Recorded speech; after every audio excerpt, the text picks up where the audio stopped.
So, you want to grow your author platform on Instagram to meet more potential readers. Instagram is a great platform for authors.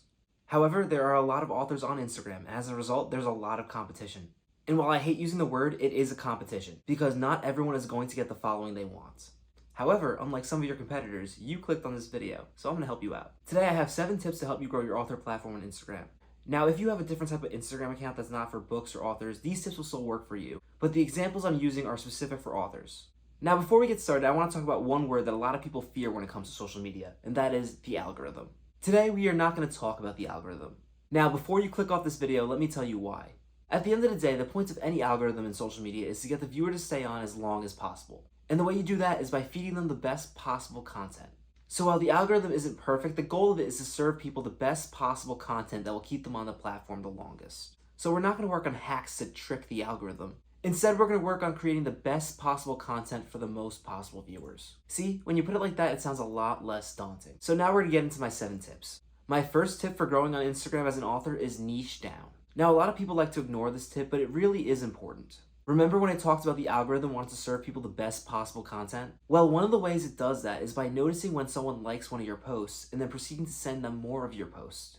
Because if they liked one, they're sure to like more, right? Well, the problem is that's not necessarily true if you don't niche your content down.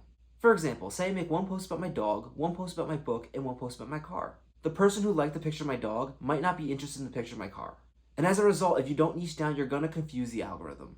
And it's also gonna confuse people when they try to figure out what your account's all about. Listen, it's okay to post about whatever you want on your personal Instagram, but our author platform is a business and we need to treat it as such. And if you really have to post about something that's not related to what you normally post about, do it with your stories. Now, my second tip is to create valuable content. And when I say that, what I mean is a post should offer a person entertainment or knowledge. If you think about it, if someone is entertained by a post, they're more likely to share it. If someone finds knowledge in a post, they're more likely to save it. These are great metrics for the algorithm. But if you take away the algorithm, these are posts that make it more likely for a person to want to follow you. Because when you're a content creator, you're posting for someone else. And you want to provide that person with the most possible value. And this is a mistake that a lot of authors make. I know you're super excited to share your book with everyone, but everyone might not be that interested in it just yet. You see, you have to give people a reason to want to invest in you. But you should find a way to do it that you're also providing your viewers value. That way you're not just shoving your book down their throats. Because keep in mind, once you provide a viewer value with content, they're more likely to take an interest in what you're working on. For example, if you give me really solid writing tips, I'm going to be more curious about what you're writing. So if you can, try to ease up a little bit on the character art. Unless you're an artist and that's your niche. My third tip is to engage with other users. I know it can be time consuming, but this is what social media is all about. Connecting with other people. So DM other writing accounts and start conversations. Try to collaborate with other small creators. Reach out to larger creators and try to make a guest post.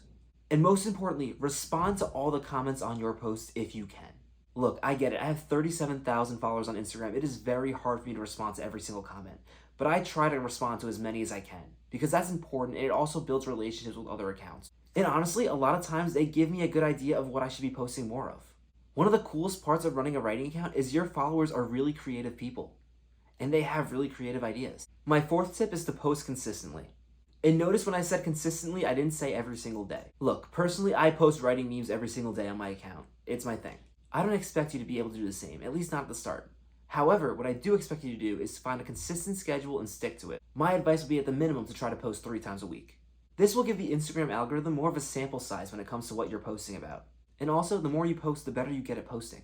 And it also improves the chances of you going viral. Now, when I say consistently, it's not only about how many times you post, it's about the quality of your post. Try to keep the quality of your post as consistent as you can. Don't get lazy with it. Now, I will say, if posting seems too hard for you, it may be that you're spending too much time on a post. I never spend more than 15 minutes on an Instagram post. And that includes the skits that I write and act in. So if it takes you over an hour to create a post, take a step back and try to simplify it. Depending on the niche, I know a lot of you guys do art and in that case it takes longer, but even then, you can't spend too much time on one post. Tip number 5 is to use trends but do not rely on them. I would say at the maximum, 50% of your posts should be using trends. Honestly, I would say it should be a lot less. Look, jumping on a trend is a great way to reach new people. It really is. However, there's more to content creation than just following trends. And if you're just copying other people who do the trends, your content isn't original. And most followers want to see original content. So even though it might be a little more work, doing some original content can really help you stand in front of the competition. And you're a writer, you're creative. When you do follow a trend, add your own little twist to it. Tip number 6 is to spend more time on your captions. I'm always surprised by how many writing accounts don't use their captions to their full extent. You're a writer, you should be taking advantage of captions. Also, for those of you who don't know, SEO is slowly replacing hashtags, which in the simplest terms basically means Instagram is trying to figure out what your post is about by reading your caption, rather than just using the hashtags. A well-thought caption also gives your followers more value. And for those of you who feel like some of these tips are not giving you enough of an opportunity to talk about your book and your writing process, the captions are a perfect place to do this. You can write a caption about how your post ties into what you're currently working on. And finally, while some of you might not like it, tip 7 is it takes time to grow on Instagram. Look, for some creators it seems effortless. And don't get me wrong, there is luck involved.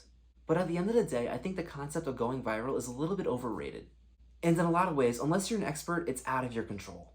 It might not be as sexy, but the truth is, to grow your author platform, you actually want consistent growth, which is the primary way my account grows. If you think about it, if you gain only 4 followers a day, by the end of the year, you're gonna have over 1,000 followers.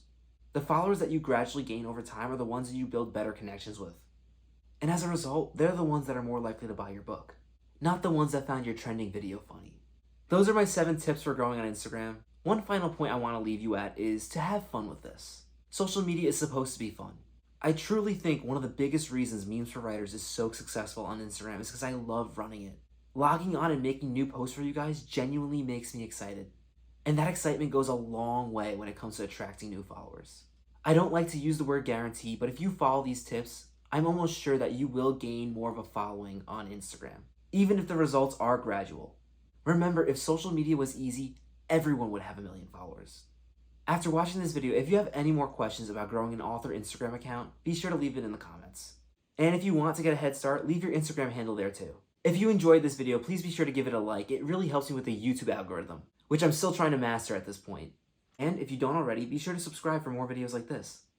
Thank you so much for watching. I wish you all luck with your Instagram accounts.